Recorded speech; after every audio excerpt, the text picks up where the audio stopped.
안녕하세요. 행복씨앗입니다. 오늘도 시장을 정리하면서 하루를 마무리하는 시간을 가져볼까 합니다. 오늘 우리 시장은 코스피는 0.14% 하락 마감했고 코스닥은 1.34% 상승 마감했습니다. 시장 수급에 들여다보면 코스피에서는 기관들만 순매수를 했고 그리고 코스닥에서는 외국인하고 기관들이 동시에 순매수를 했습니다. 오늘은 업종별 수급을 들여다보기 전에 시장 이슈 하나 들여다보고 가도록 합시다. 여러분들께서도 아시는 바와 같이 미국에서 기준금리를 내렸습니다. 시장에서 예상했던 것처럼 0.25% 내렸습니다. 지금 방향은 이렇게 내리는 쪽으로 지금 이제 향하게 될 것으로 전망이 되는데, 멀리 보면은 1980년대 이때부터 시작해서 쭉 제로금리까지 중간에 이렇게 등락은 있었잖아요. 등락은 계속 있었습니다. 그 가운데 추세적으로는 하락을 하는 그런 과정이 있었고, 또 말씀드렸다시피 이런 식으로 해서 장기적으로는 이렇게 금리가 등락은 있겠지만은 추세적으로는 상승할 것으로 예상을 한다.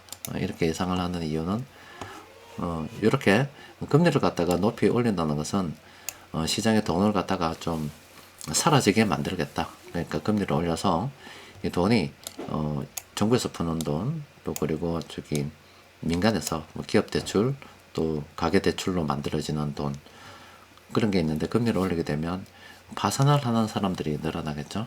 파산을 하게 되면 돈이 빵 사라집니다.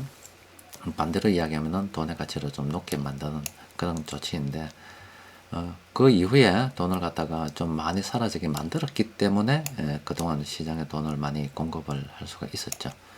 지금 이제 시장에 돈이 많이 공급이 된 상태이기 때문에 추세적으로는 이런 식으로 장기간 올라갈 것으로, 금리가 올라갈 것으로 예상이 된다. 이렇게 저는 생각을 하고 있습니다. 여튼 이번에 기준금리를 내렸는데 시장에서는 11월 달에 연준 기준금리가 내려갈 것을 알고 있었습니다. 그래서 뭐 별거가 없었죠. 또 그리고 하나는 트럼프 대통령이 뭐 나가라 파월 연준 의장 보고 나가라 이런 이야기 대선 과정에 했다 아닙니까? 그런데 파월 연준 의장이 나는 계속 할 거다. 2026년까지 저게 임기로 되어 있는데 나는 계속 할 거다 이렇게 이야기를 했습니다.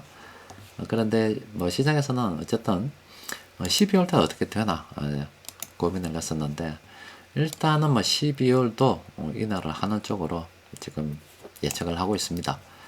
그런데 미국에서 기준금리를 이제 저렇게 내리게 되면 우리나라도 지금 경기가 좋지 않지 않습니까? 금리를 내려야 되는데 이제 고민이 많다는 기사들이 나오고 있습니다. 어떻게 될지 이제 안개 속에 있다. 그 이유는 트럼프 대통령 당선자가 지금 11월인데 물론 지금도 뭐 이제부터 막 영향력을 미치기 시작을 했는데 공식적인 취임일이 1월 20일이 됩니다. 그러면은 취임을 하자마자 어떤 조치를 내릴지는 모르겠습니다만 이미 예고된 것들이 있지 않습니까? 뭐 중국의 뭐 보편관세 60% 매기겠다 이렇게 이야기가 나오고 있는데, 또 우리나라도 또 동맹이든 뭐든 상관없이 올리겠다 이런 이야기 나오고 있죠. 그러면은 관세가 올라가면 미국 물가가 높아질 거고, 그럼 당연히 금리를 내렸는데 굉장히 부담스러워지겠죠. 미국에서 금리 내렸는데 좀 주저하게 되면은 우리도 지금 금리를 좀 어떻게 좀 해야 되는데, 그렇지 않아도 미국하고 기준금리 차가 굉장히 많이 나 있는 상태에서 또 우리만 단독으로 내기가 굉장히 어렵죠. 그래서 지금 어떻게 될지 아무도 모릅니다. 그 지나가 봐야 하는 거예요. 또 중국 같은 경우도 오늘 경기 부양 규모를 갖다가 발표하는 걸로 되어 있는데 아직 나오고 있지 않습니다. 뭐 시장에서 나오는 보도들 좀 보면은 좀 더 있다가 낼 거다, 좀 더 생각해보고 낼 거다 그런 이야기를 하는데, 어쨌든 중국도 지금 고민이 많은 것 같아요. 이제 트럼프하고 잘 지내보자 이런 전화 통화까지 했다고 하는데, 여튼 앞으로 어떻게 흘러갈지는 우리가 시장의 돈 흐름 살펴보고 그때그때 맞춰서 대응을 해야 될 것 같습니다. 지금은 다 안개 속입니다. 자, 오늘 업종 수급에 들여다보면은 뭐 이거는 금융투자 쪽에서 순매수가 좀 많이 들어갔고 나머지는 뭐 전반적으로 순매도가 많습니다. 그러니까 오늘은 별 수급적으로 볼 때 별 의미가 없다 이렇게 보시면 됩니다. 이거는 시장 변동성에 이렇게 투자가 되는 돈이다 입니까? 근데 뭐 일부 업종은 이렇게 돈이 좀 들어온 데도 있긴 해요. 우리는 요 세력들이 실제 사고 있는 거, 또 그리고 개별 종목들 좀 사고 있는 모습 보이죠? 이쪽으로만 우리가 일단 관심을 가져보는 게 좋겠습니다. 세력들이 공통으로 매집하는 종목들이 오늘은 7개가 있었는데 좀 들여다보면은 일단 SK이노베이션은 브레이크가 걸렸고 지금 오늘 세력들이 매수했기 때문에 오늘 검색이 된 거예요. 그래서 만약에 월요일날 오늘 끝났으니까 월요일날 이렇게 주가가 오르고 장중에 좋은 흐름 보이면은 또 여러분들 장중에도 시장 수급 확인할 수가 있습니다. 이제 총을 한 방 쏴봐도 되지 않을까 싶습니다. 이거는 이제 총 쏴도 되는 시점. 삼성카드 같은 경우는 전반적으로 보면 뭐 거의 비슷비슷하죠. 파란색, 빨간색. 그래서 이거는 게임이 끝난 걸로 봐야 됩니다. 이거는 얼쩡거리는 거 아닙니다.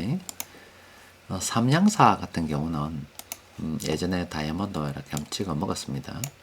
그리고 여기도 다이아몬드가 좀 있어요.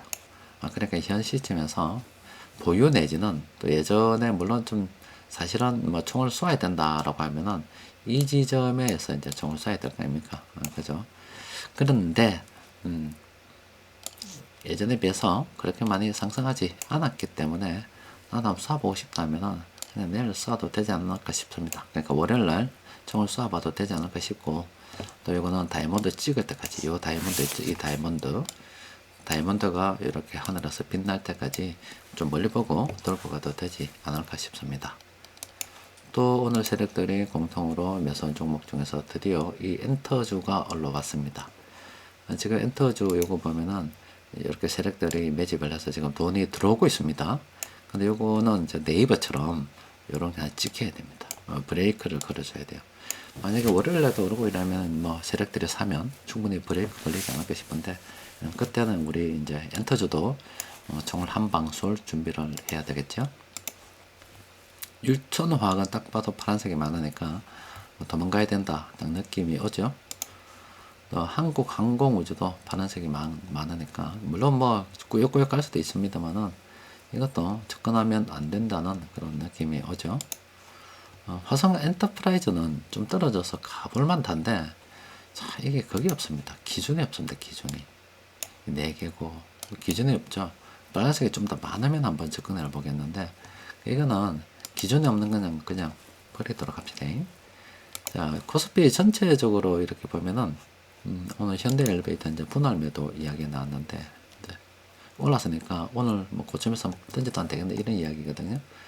근데 현대엘리베이터 조금 이렇게 멀리 놓고 보면 보유죠. 전체적으로 볼 때는 빨간색이 많아서 보유이고, 여기도 다이아몬드가 있습니다. 그러니까 이 다이아몬드 지킬 때까지 장기 접근점에서 보유인데, 현금을 좀 챙겨야 되겠다 그러면은 오늘 조금 팔아도 된다 이 말입니다. 내일도 좀 팔아도 되겠죠.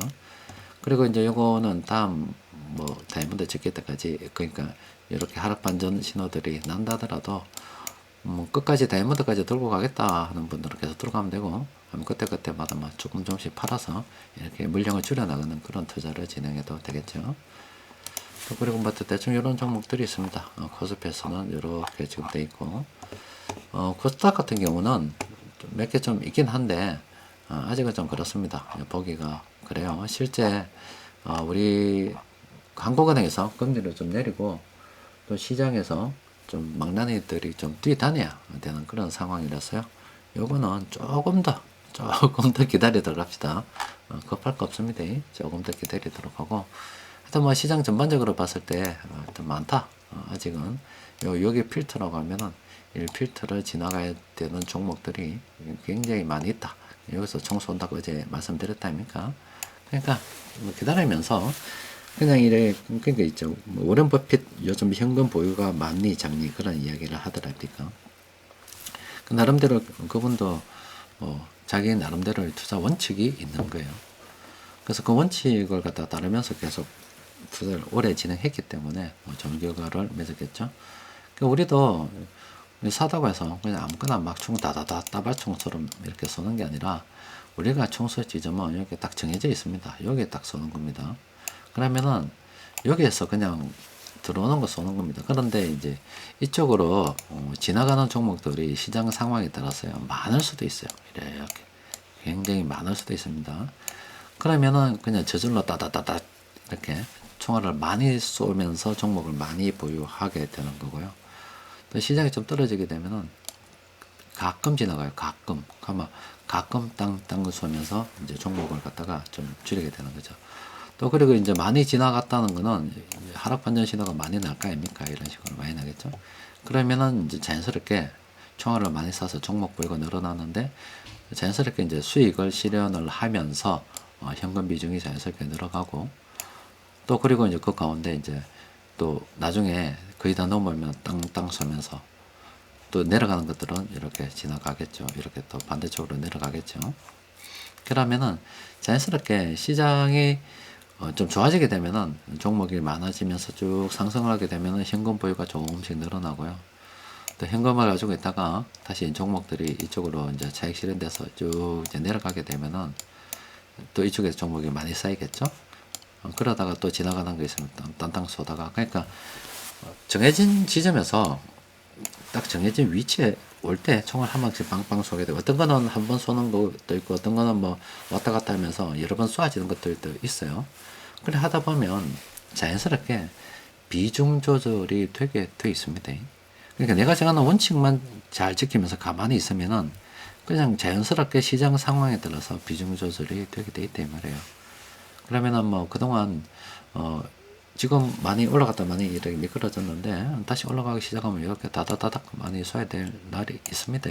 그러니까 그때까지 우리는 계속 기다리면 되는 거예요. 원칙을 계속 지키면서 투자를 진행하는 게 유리하다는 겁니다. 자, 이번 주도 모두 다 고생하셨습니다. 이상입니다.